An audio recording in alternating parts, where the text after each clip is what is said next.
Assalamualaikum warahmatullahi wabarakatuh.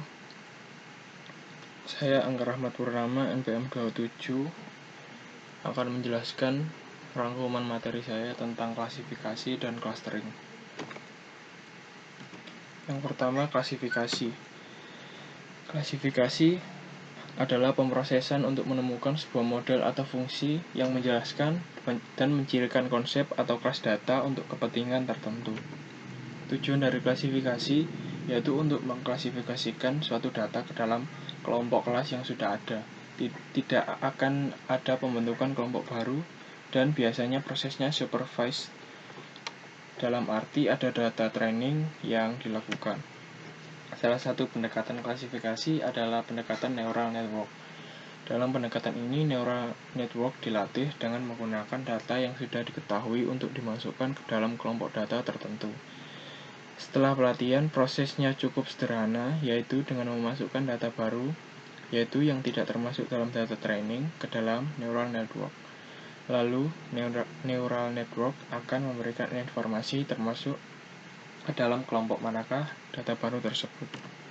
Contoh algoritma klasifikasi adalah nearest centroid dan k-nearest neighbor atau KNN.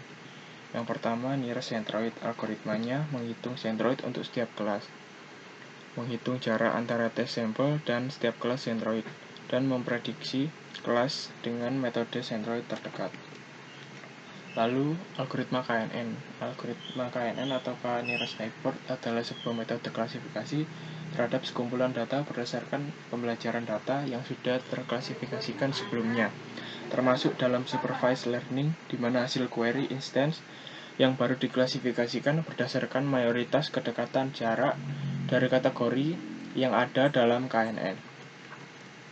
Flowchart dari algoritma KNN adalah seperti berikut, yaitu yang pertama menentukan parameter K, yaitu jumlah tetangga yang paling dekat, terus menghitung kuadrat jarak euclidean terhadap objek terhadap data training yang diberikan, lalu mengurutkan hasil nomor 2 secara ascending, berurutan dari nilai yang tinggi ke rendah, lalu mengumpulkan kategori Y, yaitu klasifikasi nearest neighbor berdasarkan nilai K, dan yang terakhir dengan menggunakan kategori nearest neighbor yang paling mayoritas, maka dapat diprediksikan kategori objek. Di sini ada contoh kasus. Terdapat beberapa data yang berasal dari survei kuesioner tentang klasifikasi kualitas kertas tisu apakah baik atau jelek, dengan objek training di bawah ini, menggunakan dua atribut, yaitu daya tahan terhadap asam yang diinisialisasikan dengan huruf X dan kekuatan yang diinisialisasikan dengan huruf Y.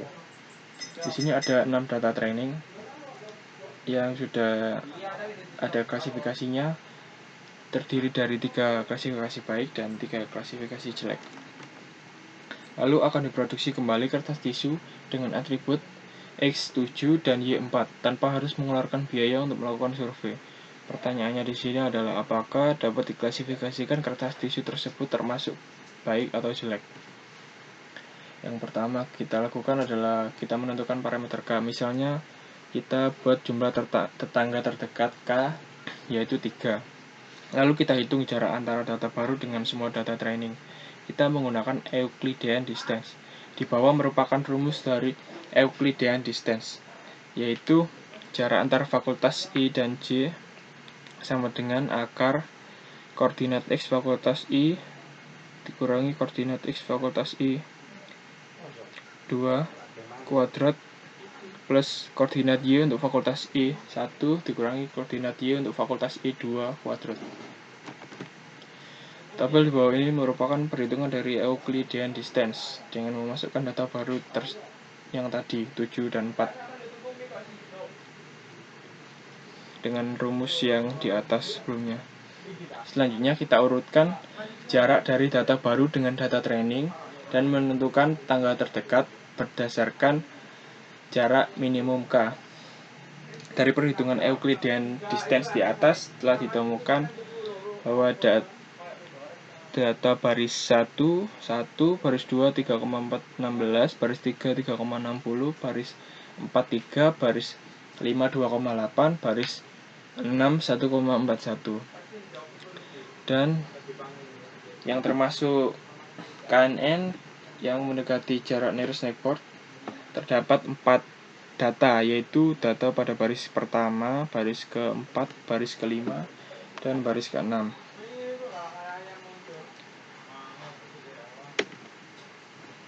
Setelah itu, tentukan kategori dari tetangga terdekat. Kita perhatikan baris pertama, 4, 5, dan 6 pada gambar sebelumnya. Kategori A diambil jika nilai K kurang dari sama dengan 3. Jadi baris 1, 4, 5, dan 6 termasuk kategori A, dan sisanya tidak, yaitu baris 2 dan 3.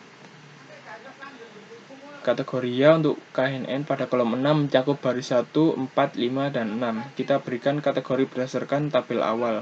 Di atas baris 5 memiliki kategori jelek dan baris 1, 4, dan 6 memiliki kategori baik.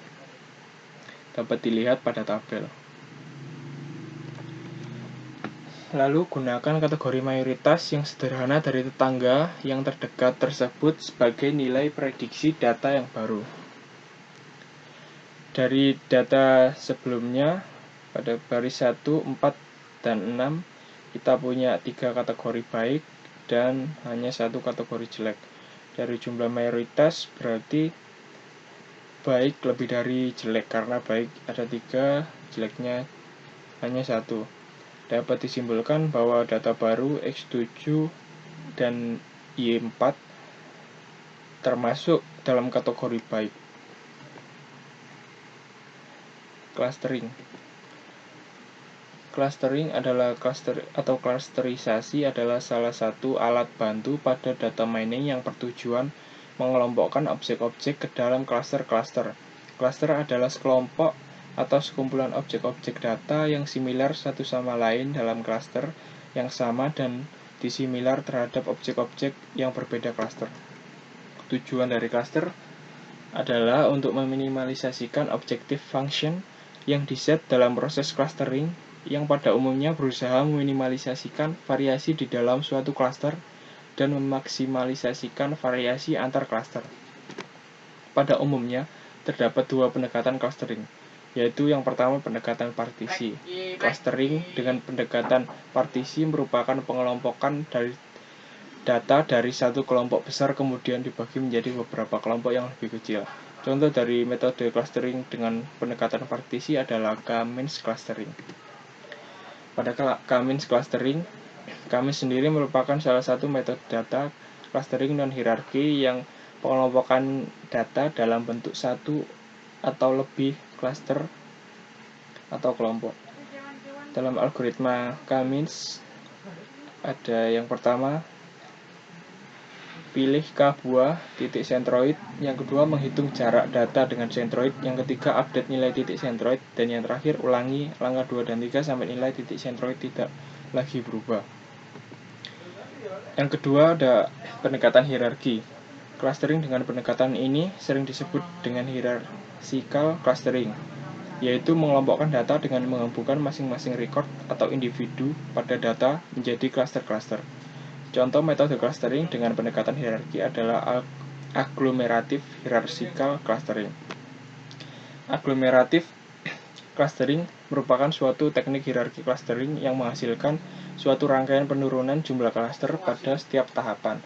Algoritmanya yaitu menandai setiap item pada clusternya sendiri, bergabung dengan cluster yang paling dekat, estimasi kembali jarak antar cluster, ulang data ke 1 sampai N.